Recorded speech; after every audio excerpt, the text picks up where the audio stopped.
నమస్తే, నేను మీ మాధురి. ఈరోజు మనతో పాటు ఉన్నారు మాడుగుల శివప్రసాద్ గురువు గారు. నమస్తే గురూజీ. ఆశీర్వచనం తల్లి.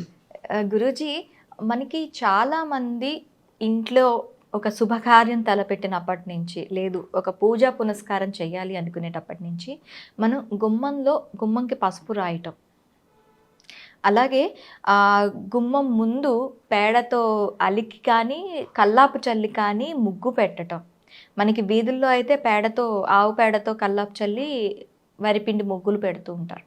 ఇవన్నీ మనకు కొన్ని ప్రాంతాలలో కనిపిస్తూ ఉన్నాయి. మన మెట్రోపాలిటన్ సిటీస్లో అసలు గుమ్మాలే కరువైపోతున్నాయి కాబట్టి ఇప్పుడు కనిపించట్లేదు. అసలు వీటి వెనకాతలున్న ఆంతర్యం ఏంటి? అసలు ఎందుకు ఇది కనుమరుగైపోతూ వస్తుంది? దీన్ని ఎందుకు ఒక ఇబ్బందిగా ఫీల్ అవుతున్నారు? శ్రీ మహాగణాధిపతయే నమః. ఐం మహాసరస్వత్యే నమః. శ్రీ లలితాంబికాదేవియే నమః. ఆచారాలు, ఆచరించేటువంటి విధానము, అసలు ఇది ఆచరించాలన్నా ఆచరించకపోతే ఏమిటి? దీన్ని నిర్బంధనగా ఫీల్ అవుతున్నారా సమాజము? ఇది చేస్తేనేనా అనేటువంటిదే కదా మీ యొక్క ప్రశ్నావళి తల్లి. మంచిది. ఆచారము అనేటువంటిదమ్మా పెద్దల నుండి వచ్చేటువంటివి, ఆచరించేటువంటి విధానం. అయితే మీరు అడిగారు ఇందాక గుమ్మము అని. ప్రధాన గడప అనేటువంటిది చాలా ఇంటికి ప్రాధాన్యత కలిగినటువంటిది. ఇంటి యజమాని ఎంత ముఖ్యమో ఇంటికి, అలాగే ముఖద్వారము, ఆ ద్వారము గడప అనేటువంటిది చాలా ముఖ్యం. మిగతా చౌకట్టు మొత్తము యజమాని అయితే కింద గడప మాత్రము యజమానురాలు లక్ష్మీదేవితో సమానం. అది భార్యాభర్తల యొక్క బంధం. ఇల్లు, ఇల్లాలు అనటానికి ప్రాధాన్యత. ఇల్లును చూస్తే ఇల్లాలని చూడాల్సిన అవసరం లేదు అని అంటారు. ఆ ఇల్లు చక్కదిద్దుకున్నటువంటి విధానాన్ని బట్టి ఆ స్త్రీమూర్తి యొక్క ఔన్నత్యము తెలుస్తుంది అని. ఈ తలుపులు, ఈ మిగతా ఇదంతా కూడా చౌకట్టు అంతా యజమాని అయితే గడప అనేటువంటిది ఇల్లాలు. గుర్తుపెట్టుకోవాలి ముందు ఏమిటి అనేది. కనుక మనము ప్రధాన గడప చాలా అవసరము. ఆ గడపకు మనము నిరంతరము కూడా, మిగతా లోపల కూడా పూర్వం అంతా కూడా అన్ని ద్వారాలకు గడపలు ఉండేటివి. ఎందుకు పూర్వము లోపల కూడా గడపలు ఉన్నాయి అంటే సంతానము బాగా 10 మంది, 8 మంది, 5 మంది సంతానం అలా ఉండేవాళ్ళు పూర్వం. మరి సంతానానికి అభివృద్ధి, వాళ్లకు భార్యలు రావాలి, చెయ్యాలి, సాంసారిక జీవితము అంటే మిగతా వాళ్ళందరూ కూడా అన్ని గుమ్మాలు, అన్ని గడపలు, కొడుకులు, కోడళ్ళు, కూతుర్లు, అల్లుళ్లతో సమానం. ప్రతిదానికి గడపలు ఉండేటివి. ఇవాళ రోజున ఏమైంది అంటే రాను రాను రాను రాను గడపలు లేకుండా చేశారు. ప్రధానమైనటువంటిది మాత్రమే పెట్టుకుంటున్నాం. అందుకే ఏమైంది, ఎప్పుడైతే మనము చేతులారా చేసుకున్నటువంటి దానికి ఎక్కడా కుటుంబాలు కలిసి లేవు, విదేశాల్లో ఉంటున్నారు, కొడుకు కోడలు దూరంగా ఉంటున్నారు అని, మనము ఇంట్లో ఉంటే కూడా ఇదే ఊళ్ళో ఉండినా ఇంకో చోట ఉంటున్నారని ఇవన్నీ చెప్పుకుంటున్నాము. ఎందుకు? ఇది మనము పాటించేటువంటి విధానాల్లో ఉంటాయి ఆచారాలు అనేటువంటివి. అర్థమైందా? ఎందుకు లోపల ప్రతి ద్వారానికి కూడా గడప ఉండేది అంటే ఇక్కడ ప్రధానమైనటువంటి గడప ఇంటి యజమాని, యజమానురాలికి సంబంధము అన్నప్పుడు మిగతాటివన్నీ పిల్లలు, కోడళ్ళు, దాని అర్థం అదే కదా. అందుకే సంతానము సస్యశ్యామలముగా పెద్ద పెద్ద కుటుంబాలు అన్నీ కూడా పూర్వపు ఇళ్ళు చూడండి, ప్రతి ఇంటికి కూడా గడప ఉండేది. ప్రతి రూముకు గడప ఉంటుంది. గడప లేనటువంటి చౌకట్టు కాదు. ధ్వజస్తంభము లేని ఆలయము, సంధ్యదీపము లేని ఇల్లు, చౌకట్టు లేనటువంటి మన గడప లేనటువంటి చౌకట్టు కరెక్ట్ కాదు శాస్త్రానికి వచ్చినప్పుడు. అందువలన అక్కడ మనము పసుపుతో ఇంటి ఇల్లాలు చేసేటువంటిది ఏమిటి, ఇల్లు ఎంత శుభ్రముగా పెట్టుకుంటూ ఉందో ముందు ఆమె కూడా అంతే శుభ్రముగా ఉండాలి.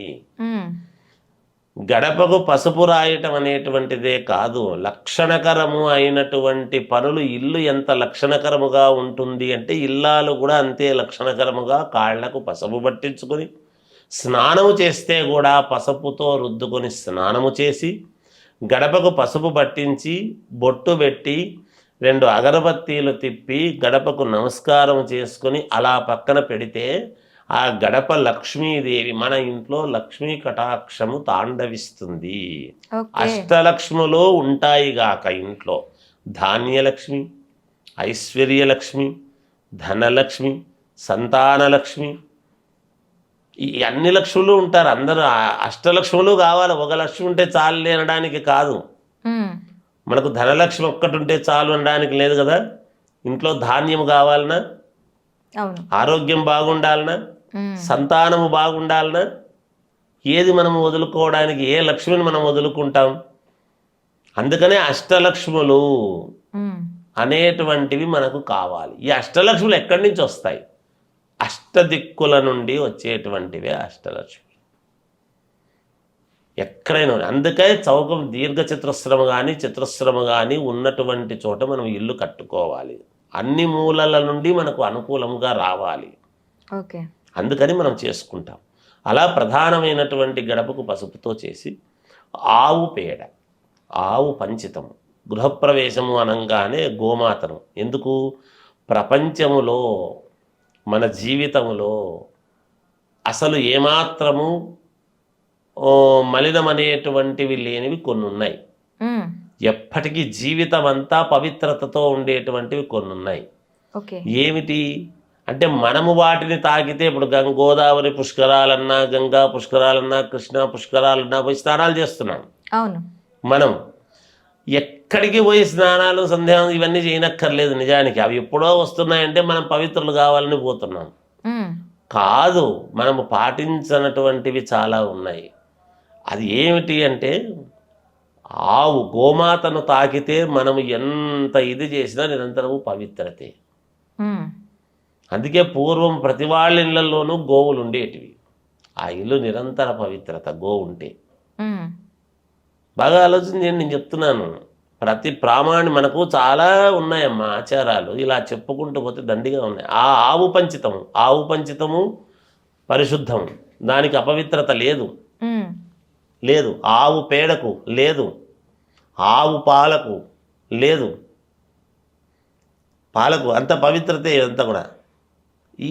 వీటికి పవిత్రత అనేటువంటిది తప్ప వేరే లేదు. ఇంకా వాటికి అపవిత్రత అనేది లేదు. అందుకని అది తెచ్చుకొని మనం ఎప్పుడైతే పవిత్రోవా సర్వావస్థాంగతోపివా యస్మరేత్ పుండరీకాక్షం సబాహ్యాభ్యంతర శుచి అని బ్రాహ్మడు అంతా కూడా ఉచ్చరించి అంతా చేసి పుణ్యాహవాచనం చేసి దాంట్లో ఆవు పంచితము అన్నీ వేసి చేసేటువంటి కారణం అదే.